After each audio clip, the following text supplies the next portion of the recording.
Thank you, Chairwoman. Zaire Goodman, my son, or as I like to call him, the kid, was shot and injured by a domestic terrorist on Saturday, May 14, 2022, at the Tops grocery store where he was an employee in a historically Black community on Jefferson Avenue in Buffalo, New York. Zaire, the kid, is now a 21-year-old man. He's pure joy. He's everything that is good in this world. And as I sit here before you today, I can hear my son telling me to stop being extra and get to the point. I was going to tell you all a bunch of fluffy, funny stories about Zaire, but I have a message. So I'll get to the point. As Director of Diversity and Inclusion with New York State Senator Tim Kennedy's office, stories of gun violence and racism are all too familiar, but now these stories are Zaire stories. These problems literally knocked on my front door. These are issues that as a country we do not like to openly discuss.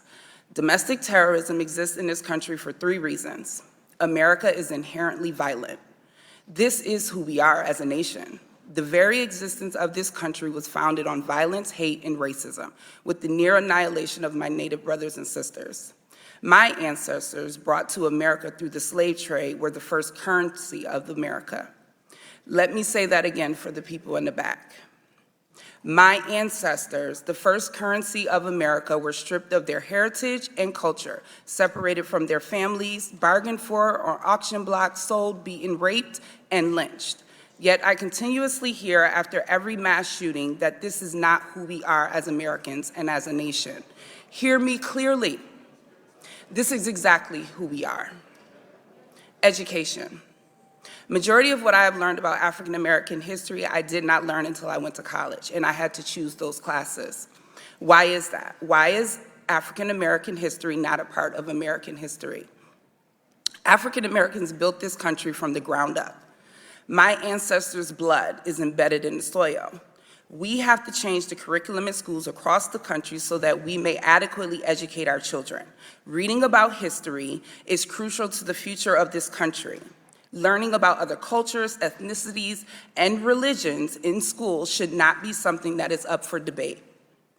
We cannot continue to whitewash education, creating generations of children to believe that one race of people are better than the other. Our differences should make us curious, not angry. At the end of the day, I bleed, you bleed. We are all human. That awful day that will now be a part of the history books, hopefully, let us not forget to add that horrific day to the curriculum that we teach our children. Guns. The 18-year-old terrorist who stormed into my community armed with an AR-15, killing 10 people and injuring 3 others, received a shotgun from his parents for his 16th birthday. For Zaire's 16th birthday, I bought him a few video games, some headphones, a pizza, and a cake. We are not the same. How and why? And what in the world is wrong with this country? Children should not be armed with weapons. Parents who provide their children with guns should be held accountable. Lawmakers who continuously allow these mass shootings to continue by not passing stricter gun laws should be voted out. To the lawmakers who feel that we do not need stricter gun laws, let me paint a picture for you. My son, Zaire, has a hole in the right side of his neck, 2 on his back, and another on his left leg, caused by an exploding bullet from an AR-15. As I clean his wounds, I can feel pieces of that bullet in his back. Shrapnel will be left inside of his body for the rest of his life.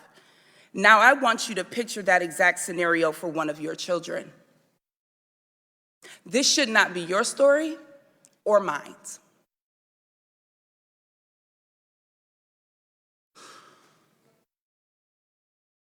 As an elected official, it is your duty to draft legislation that protects Zaire and all of the children and citizens in this country.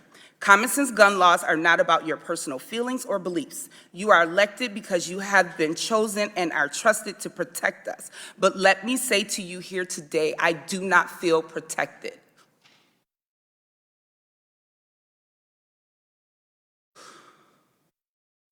No citizen needs an AR-15. These weapons are designed to do the most harm in the least amount of time. And on Saturday, May 14th, it took a domestic terrorist just 2 minutes to shoot and kill 10 people and injure 3 others.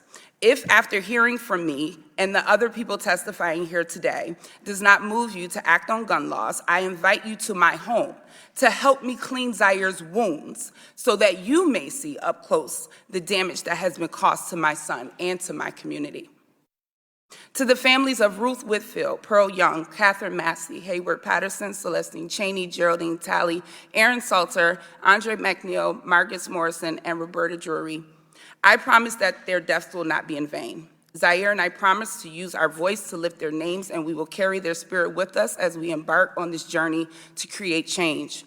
I know that their collective souls watched out for Zaire that day, and I am eternally grateful to them for that. To the east side of Buffalo, I love you. I'm speaking directly to my people, to my hood.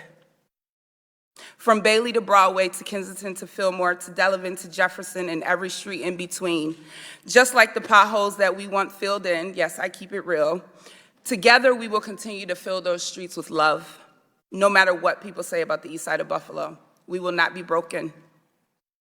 I was born there, raised there. I raised my son there, I still live there, and I do the majority of my professional work on the east side of Buffalo. I vow to you today that everywhere I go, I will make sure that the people hear the real stories of our people. For too long, our community has been neglected and starved of the resources that we so greatly need.